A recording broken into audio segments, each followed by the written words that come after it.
Alors, on va parler de polynôme d'interpolation de Lagrange.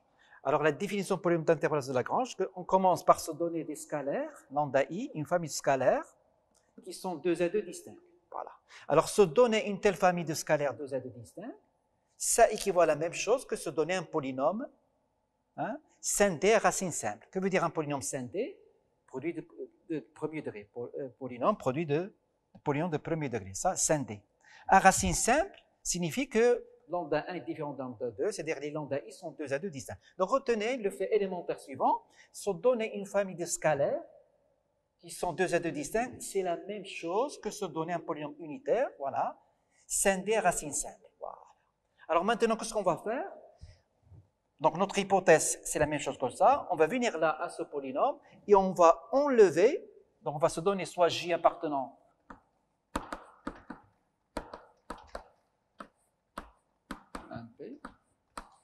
on choisit j appartenant à 1p. Qu'est-ce qu'on va faire ici? On va enlever ici le facteur x moins lambda j. Regardez, x moins lambda, on va enlever x moins lambda j. Donc, on va introduire le polynôme. Voilà. Alors, que veut dire enlever le facteur ça? Cela veut dire que l'on divise par x moins lambda j. Donc, je suis là. Les racines sont lambda 1, lambda 2, lambda p. Qu'est-ce que je fais? Je supprime la racine lambda j, je supprime le facteur x moins lambda j. Donc, cela revient à diviser, voilà.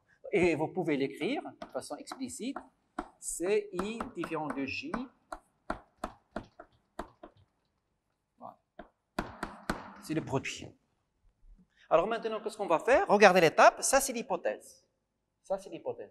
Polynôme scindé à racine simple. Premier degré, et les racines sont de... Ça, c'est l'hypothèse. Qu'est-ce que j'ai fait?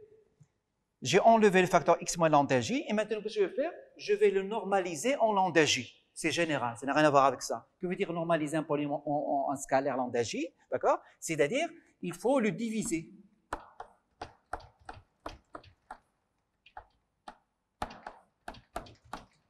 Donc, je vais le normaliser en lambda j. De façon générale, regardez, tu as un polynôme p de x, je peux le normaliser en alpha. Que veut dire normaliser en alpha? C'est-à-dire, j'introduis le polynôme p de x, p de alpha. On dit que l'on a normalisé ce polynôme en alpha. Et alpha, ce n'est pas une racine. Alors, quand vous voyez ici q de alpha, il vaut 1. C'est général, normaliser un polynôme en un scalaire alpha qui n'est pas racine. Voilà. Ça fait penser à quoi? Ça fait penser à un vecteur unitaire. Tu as un vecteur non nul, d'accord? Tu peux le normaliser.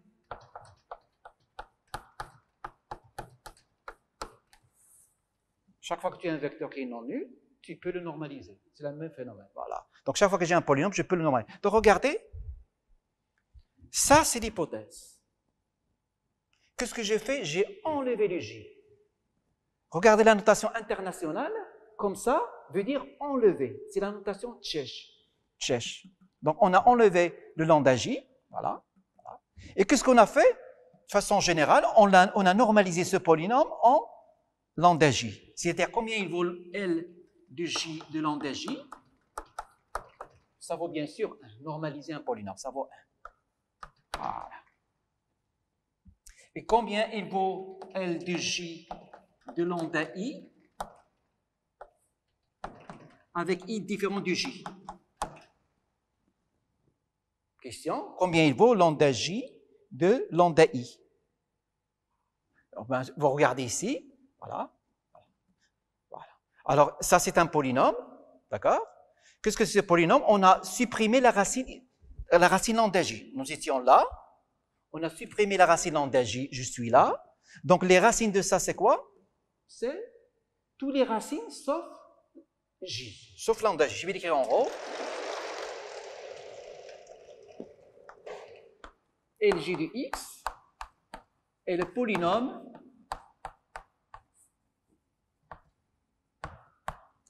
unitaire de degré p-1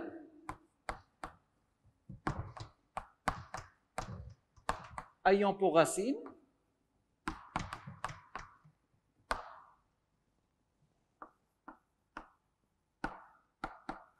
qu'est-ce que c'est ces racines?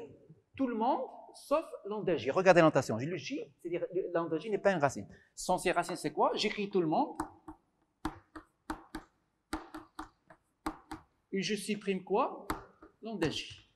Il faut supprimer la racine lambda j. Voilà. Et tu as une racine de degré p-1. Quand tu as un polynôme de degré p-1,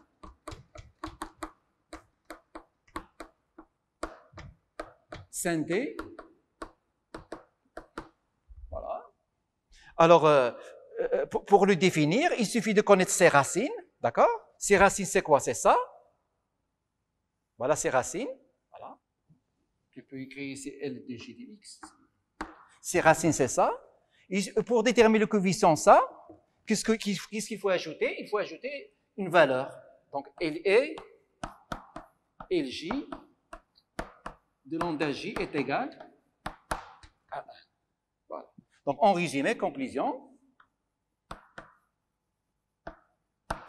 il y a deux manières pour définir le polynôme d'interpolation de Lagrange. D'accord? Soit tu les définis de manière explicite. Qu'est-ce que c'est de manière explicite? Ça, c'est l'hypothèse. Les lambda, ils sont deux z distincts. Qu'est-ce que je fais? Je supprime le facteur x bon lambda j. Voilà. Voilà. Et ensuite, qu'est-ce que je fais? Je le normalise. Donc, LJ est le polynôme d'interpolation de Lagrange. Ou bien une autre méthode, d'accord? C'est celle-là. C'est quoi? LJ est l'unique polynôme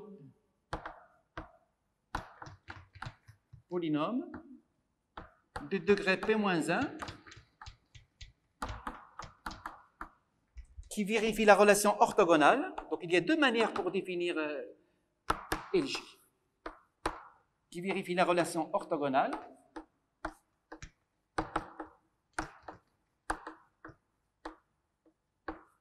Qu'est-ce que cette relation? Quel que soit I appartenant à 1P, qu'est-ce que c'est LJ de lambda I? C'est quoi? C'est delta de IJ. Qu'est-ce que c'est delta de IJ? C'est le symbole de Kronecker. C'est-à-dire c'est égal à 0 si I est différent du J, et c'est égal à 1 si I est égal à J. Voilà.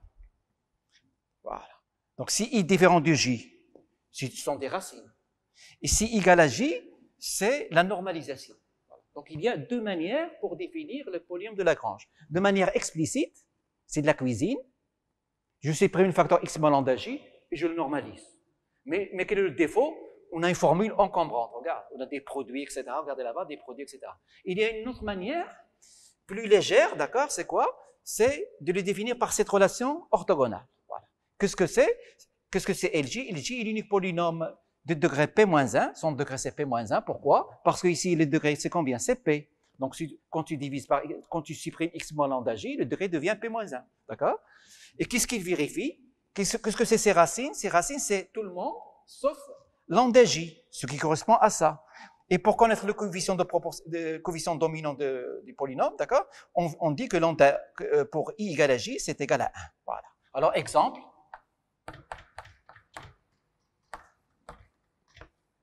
On prend lambda 1 égale à 1, lambda 2 égale à 2, et lambda 3 égale à 3. Regardez. Regardez comment je procède. Voilà. Regardez. Je ne réfléchis pas. Il ne faut pas réfléchir. Si tu réfléchis, tu vas te tromper. Il ne faut pas réfléchir. Regardez. Il ne faut pas réfléchir.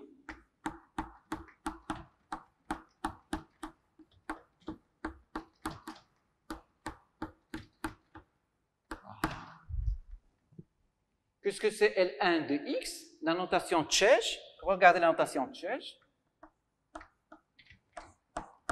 J'enlève. Notation tchèque, tu enlèves x moins 1. Que veut dire enlever x moins 1? Voilà. Qu'est-ce qu'il te reste?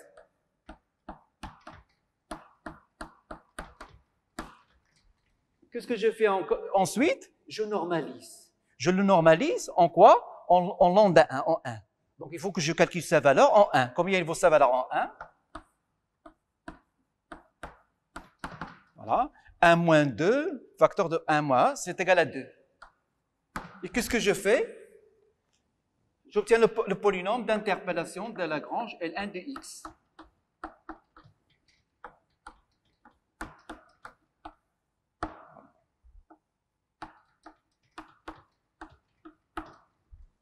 Donc c'est égal à 1 demi.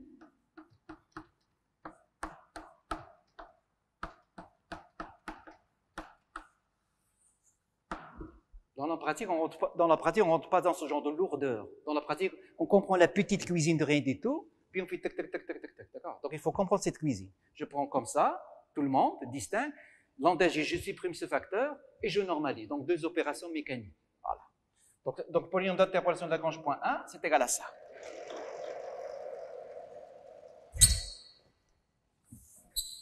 Alors maintenant, qu'est-ce qu'on va faire?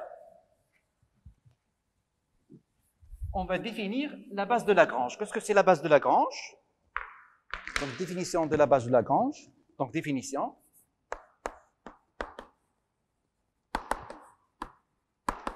Alors, la famille,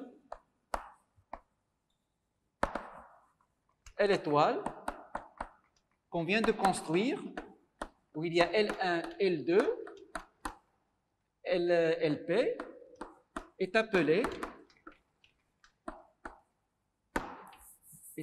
la base de Lagrange.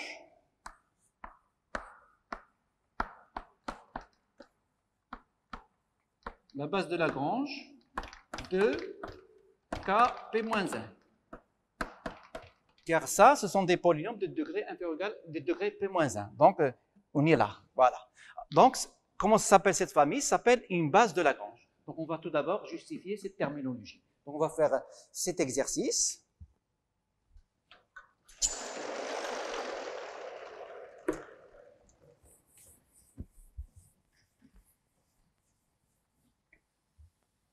Alors, on va justifier cette définition. On a appelé base de Lagrange. Pourquoi on a appelé base de Lagrange? Donc, on va proposer l'exercice suivant. On va tout d'abord, donc on se donne une famille de P scalaires de Z distincts. Donc, on va justifier que c'est une base, montrer que L étoile, ça, est une base, est réellement une base de Kp-1. Puisque c'est une base, tout polynôme P va se décomposer de manière unique ici. Donc, question, on déduire l'écriture suivante, qui est fondamentale et importante. Mais qu'est-ce qu'il y a de remarquable dans cette écriture? Qu'est-ce qu'il y a de remarquable? Les coordonnées du polynôme P, c'est quoi? D'accord? C'est P de lambda I. D'accord? C'est P de lambda I. Voilà. Alors, montrer que, quel que soit alpha, alpha, alpha P, ça c'est le théorème d'interpolation de Lagrange. On se donne un P uplé, d'accord? Alors, qu'est-ce qu'on montre? Il existe un unique polynôme, P de x, d'accord? Qu'il ne faut pas ignorer, on le connaît. C'est quoi? C'est. Que veut dire ça? Quel est ce fameux polynôme? C'est le polynôme dont les coordonnées sont les conditions initiales. Donc, je me donne un P uplé, voilà. Le polynôme que je cherche, c'est quoi le polynôme que je cherche? C'est les coordonnées dans la base. C'est le polynôme combinaison linéaire, c'est-à-dire l'écriture. Regardez, ça. Ça, c'est l'hypothèse, je me donne ça. Le polynôme que je cherche, c'est celui-là. C'est très facile. Voilà. Il existe unique. Alors, on va montrer ça.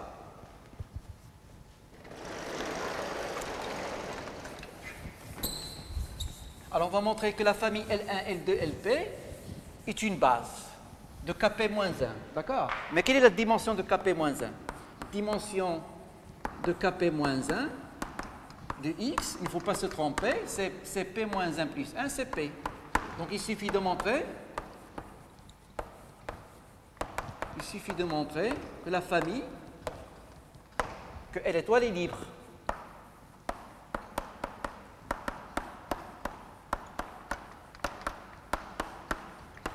Est une famille libre.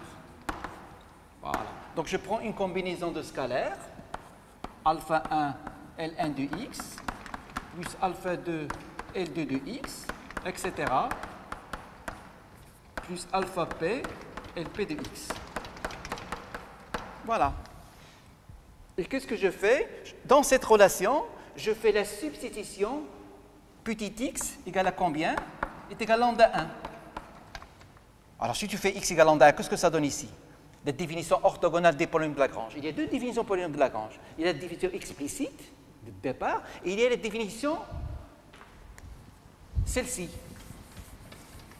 qui est facile à retenir. Regardez. C'est la définition facile, regardez. C'est la définition d'orthogonalité, regardez. Voilà. Donc ici, pour x égale lambda 1, ça va faire alpha 1, et ailleurs, ça va faire des 0. Voilà. Ensuite, tu fais x égale lambda 2. Tu as alpha 2 égale à 0, jusqu'à p. Et tu as alpha p égale à 0. Donc elle est libre, donc c'est une base. Voilà. Alors maintenant, comme c'est une base, que veut dire c'est une base? C'est une base signifie que tout polynôme P va s'écrire de manière unique. Il va s'écrire comment? Il va s'écrire de manière unique. P de x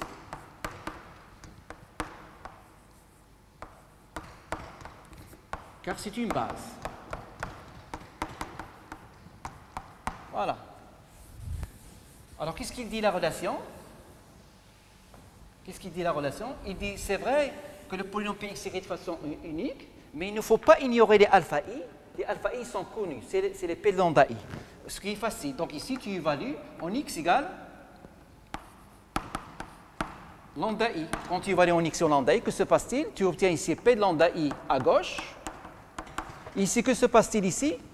Tu as Kronecker. Ici, tu as Kronecker. Donc tout le monde est nul, sauf pour j égale à i. Et tu as alpha i. Voilà. Car Li de lambda j, voilà, je fais ici j, voilà.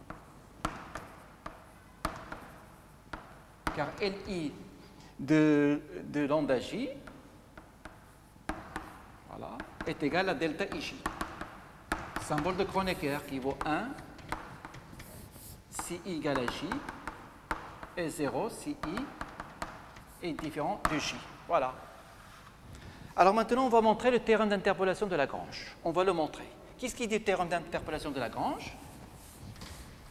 Il dit que chaque fois que l'on se donne un p uplet, il existe un unique polynôme p de degré p-1, voilà, qui vérifie quoi? Je vais écrire le théorème de Lagrange.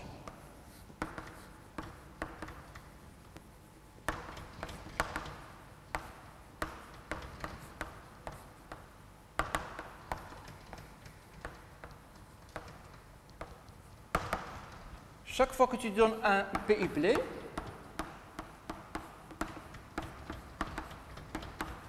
il existe un unique polynôme p de degré p-1 qui vérifie quoi? Quel que soit i appartenant à un p,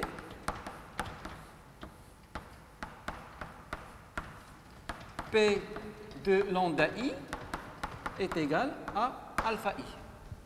Voilà. Alors, comment on va faire? On va utiliser le fait que si E est un espace vecteur de dimension P, si la dimension de E égale à P, alors il existe ici B est une base de E. Alors on a un isomorphisme, c'est l'isomorphisme qui a un vecteur associé à ses coordonnées. Il y a un isomorphisme C de B qui va de E dans KP, voilà, qui est un vecteur X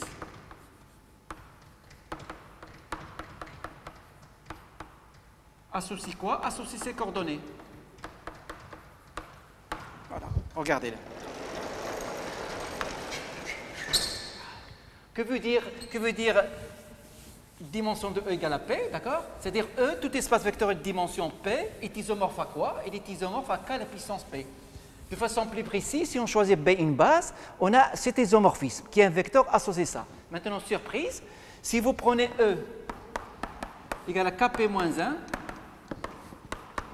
et B, la base de Lagrange, écrivez cet isomorphisme, qu'est-ce qu'il donne?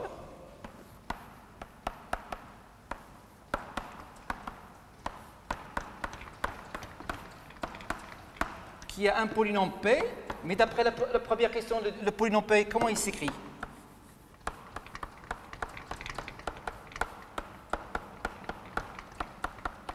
Tu lui associes quoi? Regardez, un vecteur, je lui associe ses coordonnées. Donc ça, c'est un vecteur. Qu'est-ce que c'est ces coordonnées?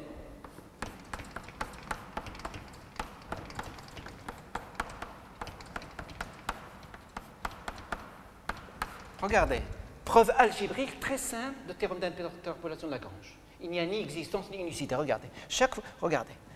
Et c'est une conséquence de quelque chose d'ultra classique. Tout espace vecteur de dimension P est isomorphe à Kp.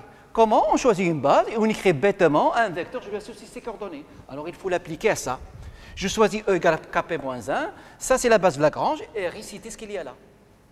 Alors ça c'est un isomorphisme, donc il est bijectif. Chaque fois que je me donne ici un P uplet, voilà, que se passe-t-il? Il existe un unique polynôme, P, voilà. Combien il vaut? Alpha i et i de x. Donc c'est une preuve algébrique du théorème d'interpolation de Lagrange. Chaque fois que je donne un P uplet, alpha 1, alpha P, il existe un unique polynôme P, à savoir c'est quoi? C'est celui-là. Voilà, je colle ici les composantes. Je me donne alpha 1, alpha P, le polynôme que je cherche, il est connu, c'est celui-là. C'est le polynôme dont les coordonnées dans la base de Lagrange, c'est quoi? C'est le alpha 1, alpha P. Je me donne la condition initiale alpha P. Le polynôme, c'est quoi? C'est le polynôme dont les coordonnées dans la base de Lagrange, c'est alpha 1, alpha P. Voilà, je vous remercie.